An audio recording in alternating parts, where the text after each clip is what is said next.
تمام وزیر میدان میں تیر اندازی کی مشق کر رہے تھے۔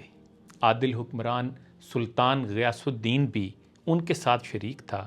اچانک سلطان کا نشانہ خطا ہو گیا اور وہ تیر ایک بیوہ عورت کے بچے کو جا لگا۔ اس سے وہ مر گیا۔ سلطان کو پتہ نہ چل سکا۔ وہ عورت قاضی کی عدالت میں پہنچ گئی۔ قاضی سراج الدین عورت کی طرف متوجہ ہوئے اور پوچھا، کیا بات ہے، تم کیوں رو رہی ہو؟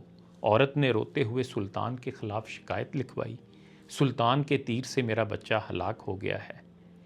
قاضی سراج الدین نے عورت کی بات پوری توجہ سے سنی اور پھر اسی وقت سلطان کے نام خط لکھا، آپ کے خلاف شکایت آئی ہے، فوراً عدالت میں حاضر ہو جائیں اور اپنے خلاف آنے والی شکایت کا جواب دے دیں۔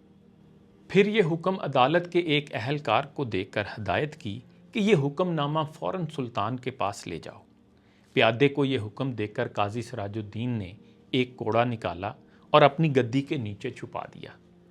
پیادہ اہلکار جب سلطان کے محل میں پہنچا تو اس نے دیکھا کہ سلطان کو درباریوں نے گھیر رکھا ہے اور قاضی کا حکم نامہ سلطان تک پہنچانا مشکل ہے۔ یہ دیکھ کر اس اہلکار نے اونچی آواز میں اذان دینا شروع کر دی۔ بے وقت اذان سن کر سلطان نے حکم دیا، اذان دینے والے کو میرے سامنے پیش کرو۔ پیادے کو سلطان کے سامنے پیش کیا گیا۔ سلطان نے گرج کر پوچھا، بے وقت اذان کیوں دے رہے تھے؟ قاضی سراج الدین نے آپ کو عدالت میں طلب کیا ہے، آپ فوراً میرے ساتھ عدالت چلیں۔ اس اہلکار نے قاضی صاحب کا حکم نامہ سلطان کو دیتے ہوئے کہا۔ سلطان فوراً اٹھا، ایک چھوٹی سی تلوار اپنی آستین میں چھپا لی، پھر اس اہلکار کے ساتھ عدالت پہنچا۔ قاضی صاحب نے بیٹھے بیٹھے مقتول کی ماں اور سلطان کے بیان باری باری سنے، پھر فیصلہ سنایا۔ غلطی سے ہو جانے والے قتل کی وجہ سے سلطان پر کفارہ اور اس کی برادری پر خون کی دیت آئے گی۔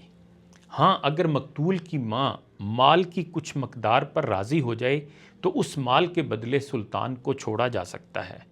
سلطان نے لڑکے کی ماں کو بہت سے مال پر راضی کر لیا، پھر قاضی سے کہا، میں نے لڑکے کی ماں کو مال پر راضی کر لیا ہے۔ قاضی نے عورت سے پوچھا، کیا آپ راضی ہو گئیں؟ جی ہاں، میں راضی ہو گئی ہوں، عورت نے قاضی کو جواب دیا۔ اب قاضی اپنی جگہ سے سلطان کی تعظیم کے لیے اٹھے اور انہیں اپنی جگہ پر بٹھایا۔ سلطان نے بغل سے تلوار نکال کر قاضی سراج الدین کو دکھاتے ہوئے کہا، اگر آپ میری ذرا سی بھی رعایت کرتے، یعنی میرے حق میں فیصلہ کر دیتے اور مجھے بری کر دیتے تو میں اس تلوار سے آپ کی گردن اڑا دیتا۔ قاضی نے بھی اپنی گدی کے نیچے سے کوڑا نکال کر سلطان غیاث الدین کو دکھاتے ہوئے کہا، اور اگر آپ شریعت کا حکم ماننے سے ذرا بھی ہچکچاتے تو میں اس کوڑے سے آپ کی خبر لیتا۔ بے شک یہ ہم دونوں کا امتحان تھا۔ ایسے بھی حکمران تھے اور ایسے عادل منصفین بھی۔